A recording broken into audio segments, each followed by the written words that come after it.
रायगड जिल्ह्यातील श्रीवर्धन तालुक्यातील कोंडे पंचतन गावात मुख्यमंत्री ग्रामसडक योजनेअंतर्गत सुमारे 4,60,00,000 रुपये खर्चून बांधण्यात आलेल्या रस्त्याच्या दर्जाबाबत गंभीर प्रश्न उपस्थित झाले आहेत। ग्रामस्थांच्या म्हणण्यानुसार रस्त्यावरील डांबराचा थर हातानेच उखडून निघत असून काम अत्यंत निकृष्ट दर्जाचे करण्यात आले आहे।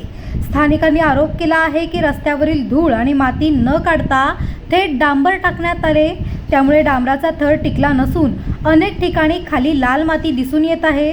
या प्रकारामुळे ग्रामस्थांमध्ये संतापाची लाट उसळली आहे। या प्रकरणाची उच्चस्तरीय चौकशी करून दोषी ठेकेदार आणि संबंधित अधिकाऱ्यांवर कठोर कारवाई करावी अशी मागणी ग्रामस्थांनी केली आहे।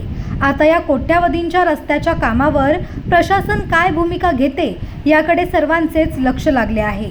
पनवेल, नवी मुंबई आणि रायगड जिल्ह्यातील ताज्या बातम्या आणि नवीन घडामोडी पाहण्यासाठी सबस्क्राइब करा कोकण संध्या न्यूज।